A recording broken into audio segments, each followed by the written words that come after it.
আজ আমি আমার বাড়িতে একটি নতুন মিষ্টি তৈরি করেছি। এটা আমার বাড়িতেই নতুন। অনেকেই তাদের বাড়িতে বহুবার করেছে হয়তো, কিন্তু আমার বাড়িতে একদম নতুন। প্রথমে ভেবেছিলাম কি জানি খেতে কেমন লাগবে, কিন্তু তৈরি করে দেখলাম বেশ ভালোই লাগছে। আর আমি আমার বাড়িতে থাকা কিছু খুবই সাধারণ উপকরণ দিয়েই পুরো মিষ্টিটি তৈরি করেছি। প্রথমেই আমি নিয়েছি 2 কাপ ময়দা। আমি অল্প পরিমাণেই নিয়েছি, কারণ আমার বাড়িতে সদস্য সংখ্যা খুবই কম, তাই আমি অল্প করে তৈরি করে নিচ্ছি। কিন্তু আপনারা যদি বাড়িতে সদস্য সংখ্যা বেশি থাকে, তাহলে অবশ্যই ময়দাটা বেশি পরিমাণে নেবেন। আপনাদের সদস্য সংখ্যা অনুযায়ী হিসেব করে নিয়ে নেবেন। তো আমি এখানে প্রথমেই একটু লবণ দিয়ে দিয়েছি ময়দার ভিতর, এবং এটা 2 চামচ তেল দিয়ে ভালো করে ময়ান দিয়ে নেব। আপনারা চাইলে ঘি দিয়েও এটা ময়ান দিয়ে নিতে পারেন। ভালো করে ময়ান দিয়ে নিতে হবে। যত ভালো ময়ানটা দেওয়া হবে, মিষ্টিটা খেতে ততই ভালো হবে। ঘি দিয়ে করলে এটা আরও বেশি ভালো হবে। পারলে আপনারা অবশ্যই ঘি দিয়ে ময়ান দিয়ে নেবেন। তেল দিয়েও খারাপ কিছু হয় না, তেল দিয়েও খুব ভালো হয়। যখন দেখবেন যে এরকম দলা পাকিয়ে যাচ্ছে, তখন বুঝবেন ময়ান দেওয়াটা ভালো হয়েছে। এবার অল্প অল্প জল দিয়ে একটা ডো তৈরি করে নেব। খুবই নরম একটি ডো তৈরি করে নিতে হবে। অল্প অল্প জল দিয়ে করে নিতে হবে, একবারে বেশি জল কখনোই দিতে যাবেন না, তাহলে ময়দায় জলের পরিমাণটা বেশি হয়ে যাবে। যে কোনো ময়দা আটা যাই মাখা হোক না কেন, অল্প অল্প জল দিয়ে মেখে নিতে হয়। একবারে বেশি রকম জল দেওয়া হয়ে গেলে সেটা মাখাটা ভালো হয় না। তা আমি এইভাবে একটা নরম ডো তৈরি করে নিচ্ছি।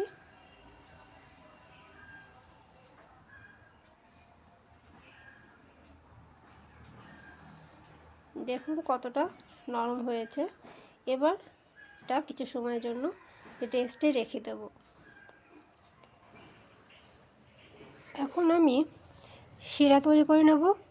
শিরা তৈরি করার জন্য আমি 1/2 কাপ জল দিয়ে দিয়েছি, আর 1 কাপ চিনি। যে কাপের চিনি নিয়েছি সেই কাপেরই 1/2 কাপ নিয়েছি জল।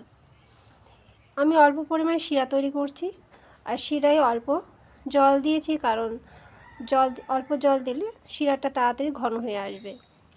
শিরাটা এমনভাবে তৈরি করতে হবে একটু চটচটে ভাব হলেই হবে।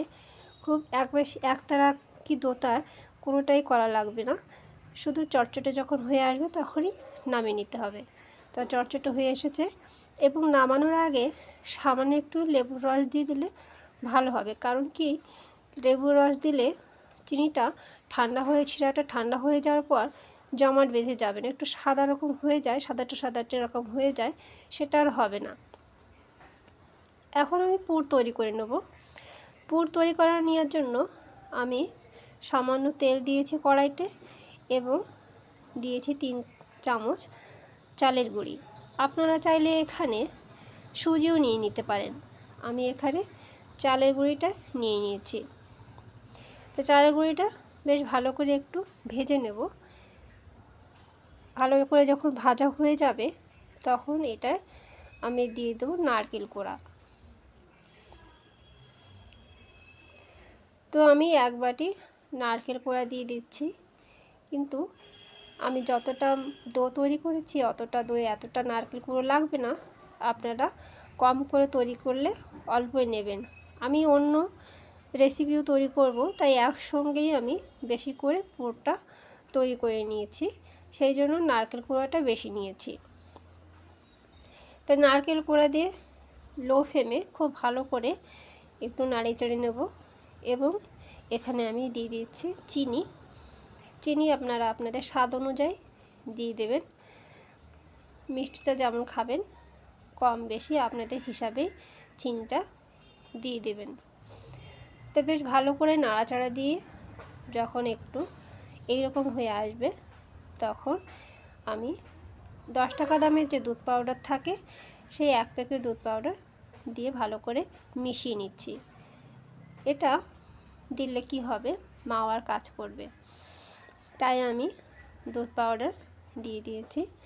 এটা বেশ ভালো করে মিশিয়ে নিতে হবে পুরের সঙ্গে। ভালো করে পুড়ে নিলে এটা খেতে খুবই সুস্বাদু হবে এই পুরটি। আমার এই পুর হয়ে গেছে, এখন আমি নামিয়ে নিচ্ছি।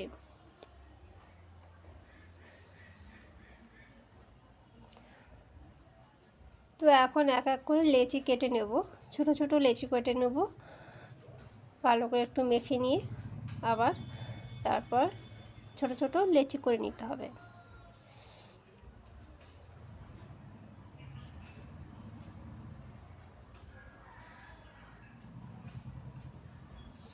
তো ছোটো ছোটো অনেকটা ছোটো ছোটো লুচি হয়, ঠিক সেরকমই বেলে নেব। তো এক একটি মিষ্টি তৈরি করতে আমাকে দুটো করে লুচির মতো বেলে নিতে হবে। তো আমি বেলে নিচ্ছি।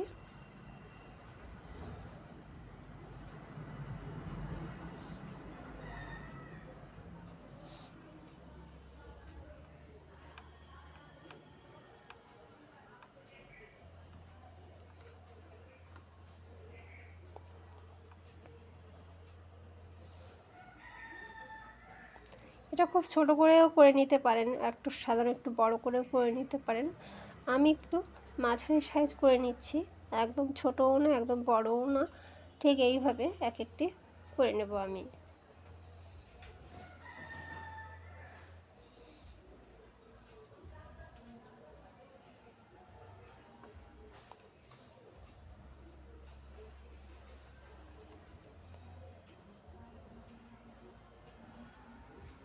তো দুটো আমার বেলা হোল হয়ে গেল।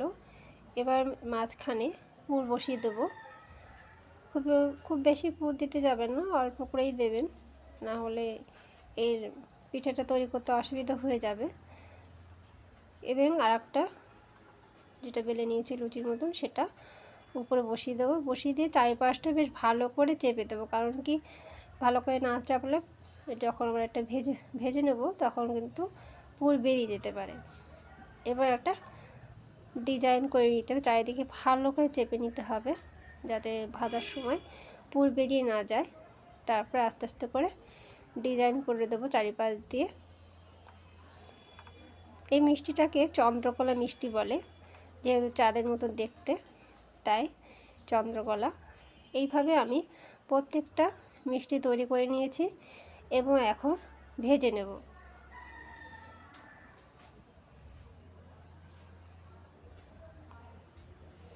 কড়াইতে তেল দিয়ে দিচ্ছি। তেলটা খুব বেশি গরম করব না, প্রথমে অল্প গরম করতে হবে। অল্প গরম করে সব কটা মিষ্টি দিয়ে দেবো এর ভিতরে, দিয়ে লো ফ্লেমে একদম প্রথমে ভেজে নেব। প্রথমেই হাই ফ্লেমে দিতে যাবেন না, হাই ফ্লেমে দিলে কি হবে উপরটা জ্বলে মানে উপরটা ভাজা হবে কিন্তু ভিতর পর্যন্ত ভাজাটা হবে না আর খাস্তা হবে না। তাহলে ঠিক আছে, রেসিপি মানে মিষ্টিটাকে একটু খাস্তা তৈরি করার জন্য আপনাকে প্রথমেই লো ফ্লেমে ভেজে নিতে হবে। লো ফ্লেমে ভেজে শেষের দিকে একটু হাই ফ্লেমে দিয়ে এটা কালার যখনই চলে আসবে তখন নামিয়ে নিতে হবে। তো ওইভাবে আমি সব কটা ভেজে নামিয়ে নিচ্ছি। নামিয়ে নিয়েই যে শিরাটা তৈরি করেছিলাম চিনি শিরা, সেটার ভিতরে ডুবিয়ে দেবো। যেহেতু আমি শিরার পরিমাণ কম করেছি, কারণ আমার শিরা খুব বেশি লাগবে না, অল্প করেছি যাতে আমার মিষ্টির উপরটা মোটামুটি শিরাটা লেগে যায়। অনেকক্ষণ আমি ডুবিয়ে রাখবো না, তাহলে মিষ্টির শিরা ওর ভিতর ঢুকে গিয়ে মিষ্টির পরিমাণ বেশি বেড়ে যাবে।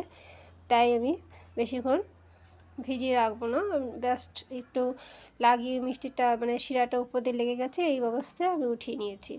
আপনারা চাইলে একটু বেশি পরিমাণে শিরা তৈরি করে কিছুটা সময় একটু ভিজিয়ে রাখবেন, তাহলেও খেতে ভালো লাগবে।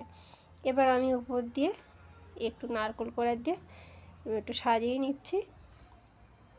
দেখতে দেখুন কী সুন্দর হয়েছে এবং খেতেও এটি খুবই মজাদার। বাড়িতে অবশ্যই তৈরি করে রাখবেন। আমার রেসিপিটি যদি আপনাদের ভালো লেগে থাকে অবশ্যই একটি সাবস্ক্রাইব করবেন। সাবস্ক্রাইব করলে আমাদের ভিডিও তৈরি করতে সুবিধা হয়, ভালো লাগে করতে।